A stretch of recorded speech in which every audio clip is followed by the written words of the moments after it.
Good afternoon mga ka-shooter. We are here the winning team, the CM Basketball, and nata karon sa atong best player of the game and defensive player. Unsay full name, edad ug taga-asa idol. Mark Justin Mulipa, edad 14, taga Caridad. Unsay pangan og kuan edad ug taga-asa. Limuel Digman, taga Bitanuan 15. Dol na ko'y pangutana, unsay inyo gibuhat nga preparation ani nga duwa nga nindot imong performance ron with 20 points.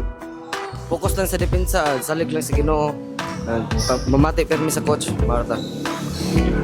Dol unsay imong gibuhat nga preparation karon na nindot imong depensa ug nakaransan mo sa sa opensa mo nang nakabiya mo sa inyo kontra.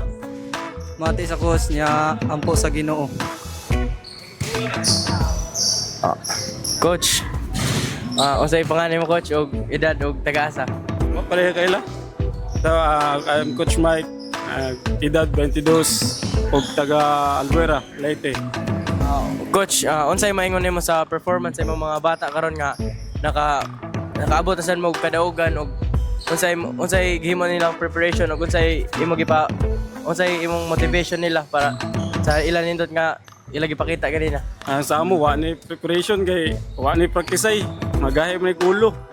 Ako lang sulod sa ila ganiya, ako lang gi-motivate nga depensa lang gyud ta. Ayaw give up, interest na pa yung oras. Depensa lang gyud og kung sayo gipatrabaho, trabaho para matagaan mo task nga playing time, maura. Okay coach, thank you coach. And that's all. For more updates, please follow Abay Shooter D-League Season 3.